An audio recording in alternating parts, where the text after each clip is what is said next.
Cuba en la encrucijada. El retorno de la geopolítica dura. Amigos, lunes 20 de abril, espero que hayan tenido un descanso reparador porque la semana empieza con un movimiento sísmico en nuestra región. Vamos a hablar de Cuba, pero no desde la retórica gastada de siempre, sino desde la fría razón de Estado. Como bien han señalado los analistas de Didurán, Cuba se ha encontrado en este 2026 frente a un muro, con Venezuela fuera de la ecuación energética debido a sus propios desafíos y la presión de Washington. El bloqueo estadounidense ha apretado el cuello de la isla al límite. El dilema para La Habana era binario: sin medias tintas, o negociar con Estados Unidos bajo los términos de Washington, o lanzarse definitivamente a los brazos de los BRICS de Rusia y China. Muchos expertos, incluido el propio Mercuris, pensaba que Cuba elegiría la primera opción. Parecía lógico que sectores internos buscaran una apertura hacia el norte para evitar volver a caer en la dependencia total de Moscú. Pero la realidad nos ha dado una sorpresa que cambia el tablero del Caribe. Rusia ha roto el bloqueo, no con palabras, sino con un petrolero cargado con 750,000 barriles de crudo. Esto no es solo combustible, es tiempo político. Sin embargo, Mercuries hace una advertencia que aquí en la torre de control de que hablan Geo debemos subrayar. Los rusos de 2026 no son los soviéticos de 1960. Hoy Moscú no regala nada por ideología. Rusia tiene simpatía por Cuba, sí, pero su política exterior es ahora pragmática y basada en intereses. Si Cuba decide ir con Rusia, no será a cambio de subsidios infinitos, sino de concesiones económicas significativas. Rusia exige rentabilidad y socios estratégicos, no satélites costosos. Y aquí viene la sorpresa. Contra todo pronóstico, Cuba parece haber tomado su decisión, no hacia el norte, sino hacia el este. La Habana ha decidido que el precio de la soberanía rusa, aunque sea caro, es preferible a la rendición ante los términos de la Casa Blanca. Así que estar atentos, amigos de Que Hablan Geo, porque lo que estamos viendo es el fin de la doctrina Monroe en el siglo XXI. Cuba ya no es solo una isla en crisis, es el nuevo nodo de resistencia euroasiática a las puertas de Estados Unidos. Mm. Estrenando mate, ¿eh? Lo curamos el fin de semana, pero se está filtrando, o sea que va a que curarlo otra vez. Yo sé que para estos que tienen buen ojo con los mates me van a decir, oh, Rodolfo, no está bien curado. Sí, tienen razón. Va a haber que recurarlo. Por alguna razón me falló la técnica del sellado.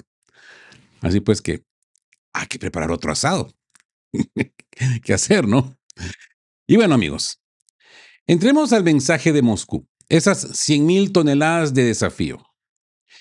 Escuchen bien los datos, porque en la razón de Estado los números hablan más fuertes que las consignas. Tras 3 meses de sequía energética total, un barco ruso, como hemos hablado anteriormente, atracó en Cuba con 100 toneladas de petróleo. ¿Por qué esto es un terremoto geopolítico? Porque como bien dice el embajador Aguilera, Rusia no solo envió combustible, envió un mensaje al mundo. Washington había amenazado con aranceles y ataques a cualquier barco que osara abastecer a la isla. Al enviar ese tanquero, Moscú le ha demostrado al planeta, y especialmente al sur global, que es posible no seguir las reglas impuestas por los Estados Unidos. Fíjense la reacción de la Casa Blanca. Al día siguiente de que el barco tocara puerto cubano, Donald Trump declaró que no se oponía que otros países suministraran petróleo a Cuba. Qué ironía, ¿no? Solo dio un paso atrás cuando el hecho ya estaba consumado y la Marina rusa había demostrado que el bloqueo tiene grietas.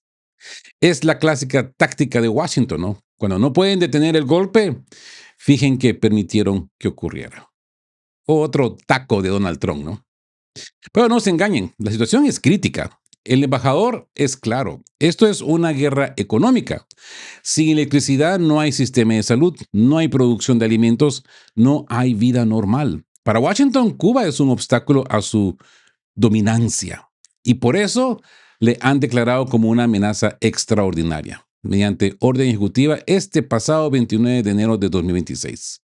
¿Cómo puede una isla de 10 millones de personas amenazar a la mayor potencia militar del mundo? Es que no lo hace con armas. lo hace con su ubicación estratégica. Y aquí conectamos con lo que decían Mercures y Cristóforo. Cuba está buscando su red de seguridad en el bloque Rusia-China-India.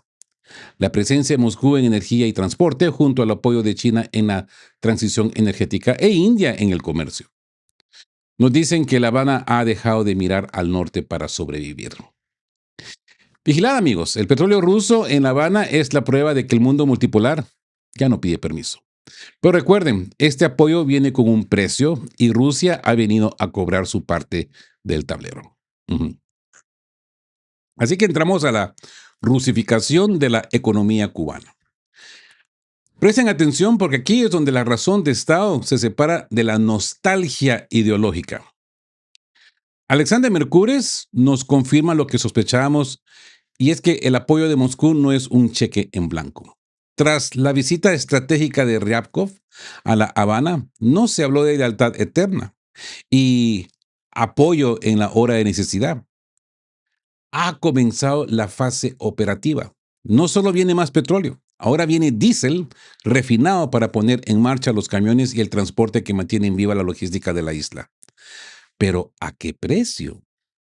Los informes que llegan desde Moscú son contundentes.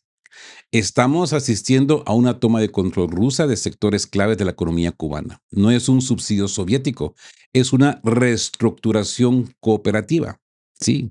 Y es que aquí entramos al control de las fábricas. Empresas rusas están asumiendo la gestión directa de industrias que languidecían por falta de repuestos.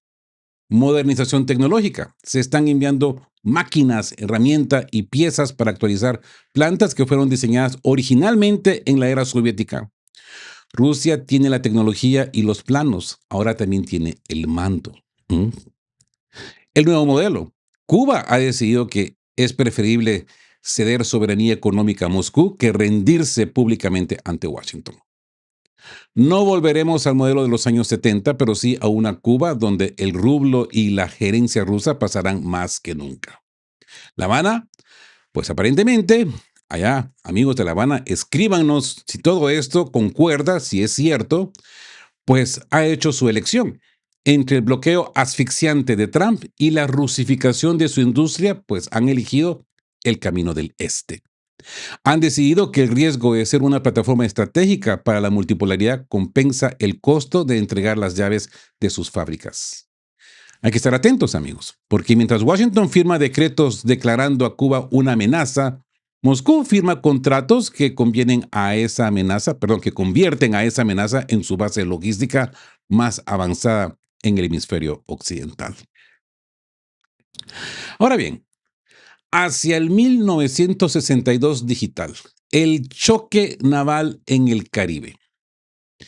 Aquí, amigos, entramos en la zona roja de la razón de Estado, yo diría. La pregunta que todos se hacen, ¿cómo va a reaccionar Washington? Marco Rubio y los halcones que rodean a Donald Trump no se van a quedar de brazos cruzados viendo cómo Moscú rusifica a la isla a 90 millas de sus costas. Y hay reportes circulando sobre posibles planes de una operación terrestre. Pero atención, porque Cuba, con todo respeto, no es Venezuela. Una invasión a la isla encontraría una resistencia feroz y ahora con un agravante. Los rusos están allí, en el terreno, gestionando las industrias y asegurando la logística. Si Estados Unidos quiere detener este suministro, tendrá que hacer lo mismo que hizo Kennedy en 1962. Desplegar su flota para interceptar y abordar barcos rusos. Pero hay tres diferencias fundamentales que hacen este 2026 sea mucho más peligroso que 1962. La dispersión de la Marina de Estados Unidos. Hoy gran parte de la flota estadounidense está atrapada en el Golfo Pérsico y el Mar Arábico enfrentando a Irán. Washington no tiene la misma disponibilidad de buques en el Caribe que hace 60 años. El otro, el poderío submarino ruso. En el 62, la Marina soviética era pequeña y casi no tenía submarinos nucleares. Hoy Rusia posee los submarinos nucleares más avanzados y silenciosos del planeta. Y les digo una cosa, ya están operando activamente en el Atlántico. Y número 3, el respaldo de China. Lavrov lo dijo en su conferencia en China, ¿se recuerdan?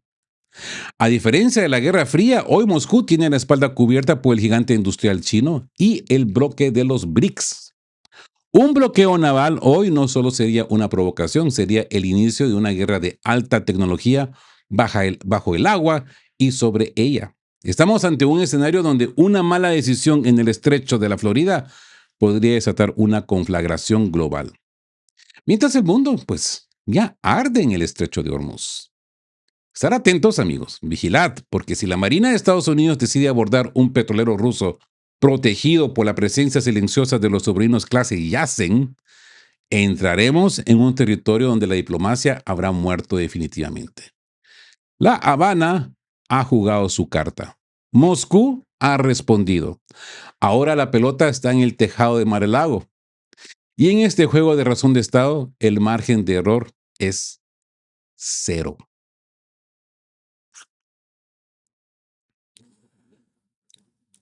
Y aquí nos encontramos con el no tenemos miedo. Esta es la guerra de todo el pueblo. Escuchen bien a la advertencia que llega desde la Habana misma. Mientras el mundo procesa el desembarco del petrolero ruso, Miguel Díaz-Canel ha subido la apuesta en una entrevista exclusiva para RT Noticias, diario ruso, ¿no? La frase es corta pero demoledora. No tenemos miedo a la guerra. ¿Por qué ahora? Porque Donald Trump ya no se esconde tras el lenguaje diplomático. Esta misma semana el presidente de Estados Unidos soltó una frase que ha hecho sonar todas las alarmas en el Caribe. Podríamos pasar por Cuba después que terminemos con esto, refiriéndose al conflicto de esta guerra abierta con Irán. Es que están necesitados de un triunfo mágico, corto y rápido, porque en Irán les ha ido de la patada. Para Washington, tras la caída de Maduro en Venezuela, este enero, Cuba es la pieza que falta para cerrar el círculo de control en el hemisferio. Pero Cuba ha respondido activando su doctrina más extrema. La guerra de todo el pueblo. No solo es un eslogan. Significa, pues, militarización total, la subordinación de cada estructura civil al mando militar, resistencia descentralizada, cada barrio, cada comunidad convertida en una unidad de combate. Díaz-Canel ha sido claro, si hay una agresión, el agresor no se enfrentará a un ejército, se enfrentará a una población movilizada. Prioridad de defensa. Ante el asfixiante bloqueo energético de febrero que ha dejado a la isla con apagones de hasta 20 horas, el gobierno ha declarado la defensa nacional como su única prioridad por encima de la economía.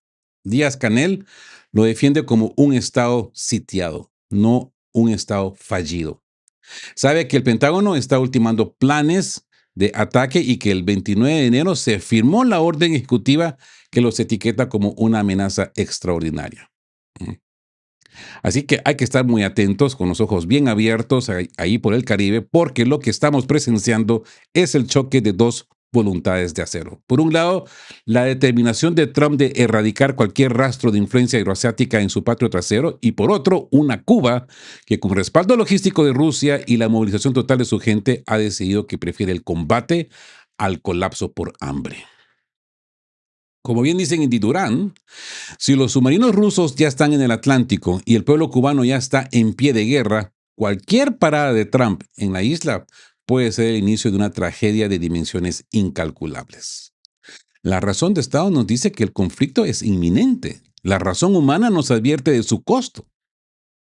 Así pues, amigo, gracias por empezar la semana con esta torre de mando. Les pido, por favor, que apoyen nuestra independencia, los QRs en pantalla, porque el 2026, la verdad, es el único escudo contra la locura de la guerra, ¿verdad?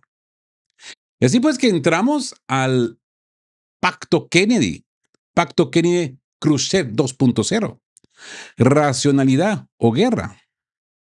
Amigos, hemos llegado a un punto de no retorno. Alexander Mercures plantea una salida que en un mundo gobernado por la lógica, sería la solución definitiva. Rusia podría poner sobre la mesa un acuerdo basado en el Pacto de 1962. Nosotros mantenemos a Cuba a flote, pero garantizamos que nunca será una amenaza para ustedes. La Rusia de hoy no es la de 1960, no lo es. No buscan expandir el comunismo por América Latina, buscan estabilidad y negocios. Moscú podría decirle a Trump: no instalaremos armas nucleares, no fomentaremos revoluciones, dejen que gestionemos la economía cubana, abramos la isla al turismo, incluso al estadounidense o canadiense, y busquemos una compensación para la comunidad de Miami. Convirtamos a Cuba en un socio estable en lugar de un polvorín. Sin embargo, aquí es donde chocamos con la razón de Estado de la era Trump. Y Mercures lo dice claro. El problema es que hoy no tenemos a un Kennedy en la Casa Blanca, tenemos a un Trump rodeado de halcones como Marco Rubio. Para este sector, cualquier presencia rusa en el Caribe es una afrenta personal a la doctrina Monroe. No buscan una Cuba estable, buscan una Cuba rendida. La paradoja es total. Rusia está ofreciendo una rusificación que podría ser más pacífica y abierta al mercado que el modelo de Castro, pero Washington parece preferir el riesgo de un enfrentamiento naval y submarino antes que aceptar que Moscú, pues, tiene intereses legítimos a 90 millas de sus costas. Están muy atentos. Vigilad, porque la propuesta rusa es la última oferta de paz antes que el estrecho de la Florida se llene de destructores y submarinos nucleares. Si la racionalidad no impera en Washington este lunes, el 20 de abril de 2026 será recordado como el día en que el mundo decidió que el orgullo imperial valía más que la supervivencia global. Hermanos, amigos, la mesa está servida. Cuba ha elegido socio. Rusia ha puesto el combustible y Estados Unidos tiene el dedo en el gatillo. Una vez más, gracias por tripular este inicio de semana con nosotros. Apoyen nuestra misión soberana informativa. Así pues que pongan atención porque hubo una carta secreta, hubo un puente roto hacia Trump. Sí. A ver, hubo un susurro conspirativo y lo ha mostrado el recorte de de Wall Street Journal. Sí, de Wall Street Journal. Así que esperen porque la razón de Estado tiene pasadillos que la prensa común no ve. El Wall Street Journal acaba de filtrar una operación digna de una película de espías. El gobierno cubano, bajo la dirección de Raúl Rodríguez Castro, nieto y mano derecha del legendario Raúl Castro, intentó enviar una carta sellada directamente a las manos de Donald Trump. El objetivo: puentear a Marco Rubio, irse por la puerta trasera y evadir a Marco Rubio.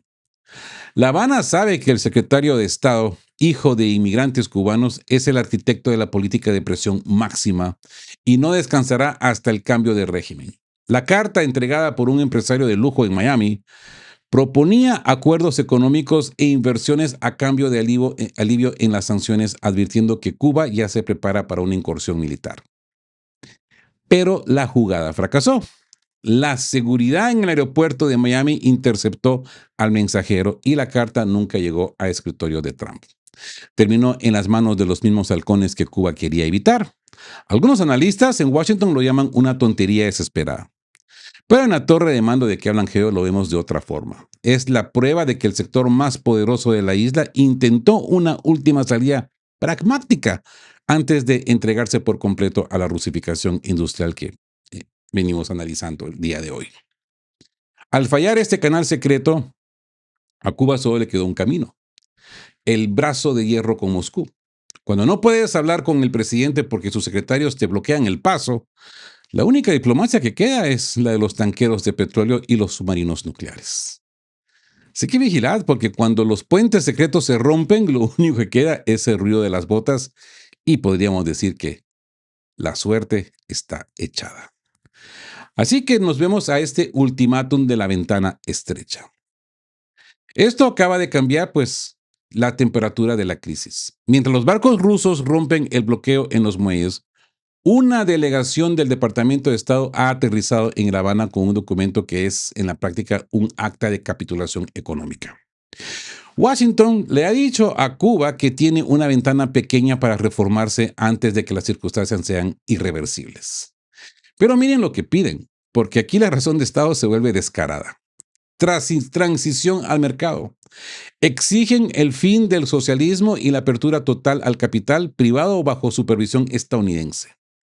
Compensaciones históricas. Quieren que Cuba pague hoy por los activos incautados a corporaciones estadounidenses en los años 60. Es decir, quieren cobrar la factura de la revolución con 60 años de interés. El caballo de Troya digital. Proponen introducir Starlink al servicio de Elon Musk para una conectividad sin restricciones. En el lenguaje de la inteligencia, esto es el control total de las comunicaciones desde la isla, saltándose la infraestructura estatal cubana. Es fascinante ver la táctica de Trump, ¿no? Primero asfixia a la isla con el bloqueo petrolero de febrero, y cuando la población está a oscuras y sin comida, aparece ofreciendo ayuda a cambio de entregar las llaves del país y permitir elecciones libres supervisadas por ellos. Libres, ¿no? Pero supervisadas por ellos. Michael Cossack, del Departamento de Estado, lo ha confirmado. Buscan reformas drásticas. Pero La Habana ya ha respondido. Mientras Washington ofrece Starlink, Cuba elige los barriles rusos. Díaz-Canel le ha dicho a RT Noticias que están abiertos al diálogo, sí, pero sin coacción y en igualdad de condiciones. Cuba sabe que esa ventana pequeña de la que habla Estados Unidos es en realidad una soga que se aprieta. Así que, insisto, ¿no? Estar atentos, porque lo que estamos viendo es un duelo de modelos. Washington ofrece el modelo Musk de apertura y dependencia tecnológica, mientras Rusia ofrece el modelo Ryakov de control industrial y suministro energético. La delegación estadounidense se ha ido de La Habana con las manos vacías, y cuando la diplomacia de ultimátum falla, lo que sigue en el manual de Washington suele ser el ruido de los motores. Así pues, que la dictadura de los recursos. Ujú. Lukashenko rompe el silencio. Amigos, para entender por qué Cuba prefiere el diésel ruso a las promesas de Starlink, hay que escuchar lo que Alexander Lukashenko le ha dicho a Rick Sánchez en una entrevista exclusiva de RT Noticias. El líder bielorruso ha sido tajante. Dice, cito, Estados Unidos no es una democracia, es una dictadura que utiliza los conceptos de derechos humanos como una cortina de humo para saquear recursos naturales. Cierro la cita. Más claro, el agua, yo diría. Lukashenko le lanza una pregunta incómoda a Washington. ¿Cómo pueden hablar de derechos humanos cuando le niegan a la gente el derecho más básico, el derecho a vivir?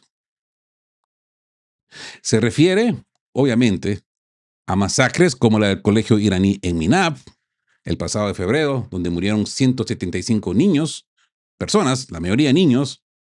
Para Lukashenko, la política exterior de Estados Unidos no cambia con el presidente. El objetivo siempre es el mismo.